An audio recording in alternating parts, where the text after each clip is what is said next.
Hey guys, hope you're doing good. Just figured I'd do a quick channel update. This weekend has been a bit crazy. I am in my van, which I don't know if I posted. I'm building an adventure van in this, but I've been so busy with work, it's just been a work cargo van. Here at the end of next month, I'm going to start finishing tearing out everything in the back so that I can build up a bed platform and a few other things. So there'll be some videos on that. I'm going to try and link to some video. Oh yeah, I can do that.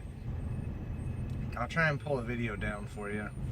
I just got back from a tuna fishing trip. It worked out really well.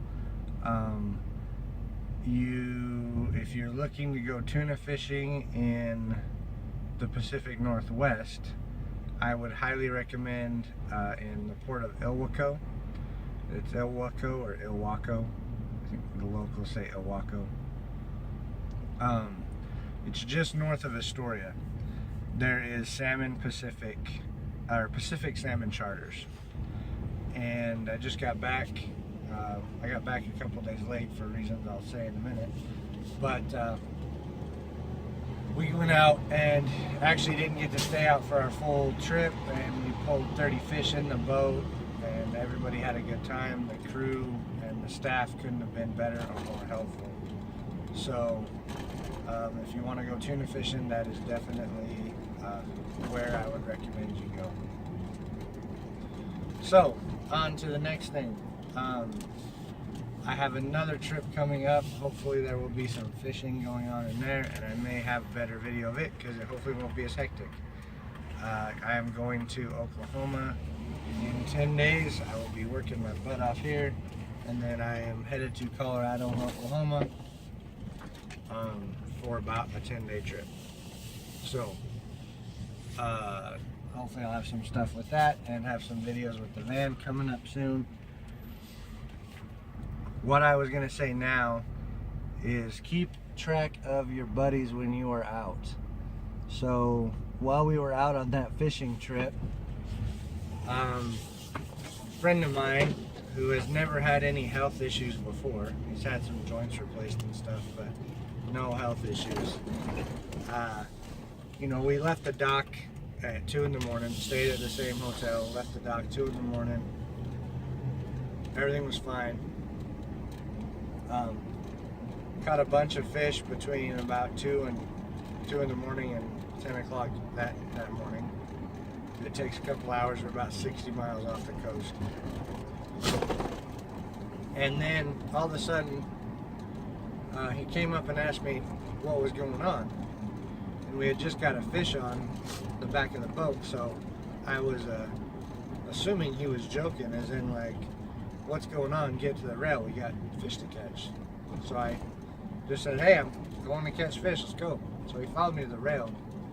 But then I was watching him and realized that he was not able to run his line like he should. He wasn't working his reel like he should, which seemed pretty odd. So then one of the deckhands came around and helped him get his line figured out, dropped. But then he couldn't figure out how to use it again. And it was obvious he was disoriented. So we had fish rolling around us, but I rolled up my gear and went over and got his rolled up and said, hey, let's go in the cabin here and talk. And I got him in the cabin, and he kept saying, I don't know where I'm in. I don't know where we are. How did we get here? So got him talking, kept him talking, got him some plenty of liquids. I got him drinking water and Gatorade, which he drank some earlier in the day, but got him drinking that. He had never had issues with blood sugar before, but I wanted to rule everything out, so I got him eating. Kept him talking, but it was like talking with an Alzheimer's patient. He kept asking me the same questions over and over and over again. So I had to make the call to decide. I went up to the captain. I set my phone up and was recording him, and I'm not going to show those videos, but just so I could show the doctor what was going on. If it comes back with a bad diagnosis, he's had a bunch of tests done now that we're back on land. I'll talk to him. I'll actually probably share those so people can know what to watch for. Actually, I'll talk to him. I don't know. Anyway, I won't put those up without his permission because they're weird to watch. But anyway, so yeah, I got him talking, and I set my timer for 20 minutes because I've been with people before that have had pretty severe dehydration and pretty severe like not eating for a while, so they get a sugar crash or something even if they're not diabetic. And they generally improve fairly quickly once you start getting liquids and food into them. Well, 60 miles offshore, you know, in my mind, it took us 3 hours to get out there. I'm not going to waste any time if there is a bigger issue. So when he didn't improve after about 15 minutes, I went back to the captain. I already went to the captain and said, hey, there's an issue. This is what I'm doing. I'll let you know here shortly. And he said, okay. So I got back 15 minutes, about 15 or 20, went back to him and said, hey, no improvement, something's not right, we got to get back. So at that point in time, we got on the phone with the Coast Guard, who had their medic get on the radio with us, and we did a couple more tests.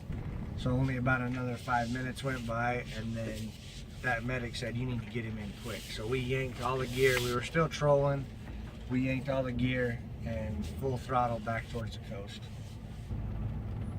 So about halfway into the coast, they were able to send out a chopper, and the chopper, we did a guideline down. Diver slid down the guideline to the deck, did a quick assessment, talked to me, had myself and the deckhand go back out, load my buddy in a basket. They took him, like I said, there's a Coast Guard video of that, so I'll probably cut that in over the top of this audio. So they had to take him back to Astoria and do some tests. Fortunately, to me, it looked like some type of stroke. Fortunately, when they got back, the CT scans, MRI showed nothing, so that was great.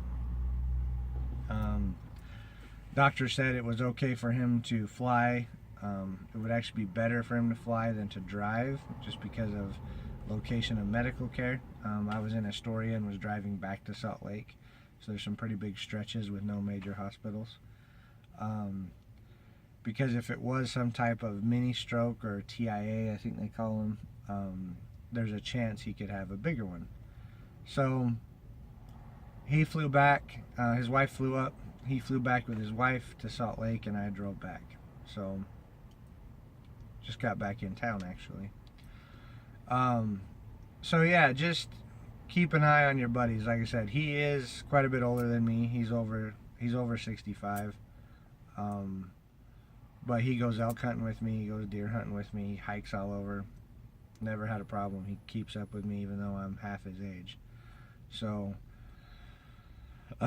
yeah, keep an eye on your buddies, and if they start acting odd, acting quick is, I mean, especially in a situation like that where there isn't just a quick way out, and a lot of times we're in those situations when it comes to, you know, if we're out in the woods, there is no quick way back to civilization. So I'm actually thinking about looking into some medical training. I feel like I did what I should have done in that situation, but I think I want to do at least first responder training, and possibly start carrying a go bag with me, so I can help with that stuff.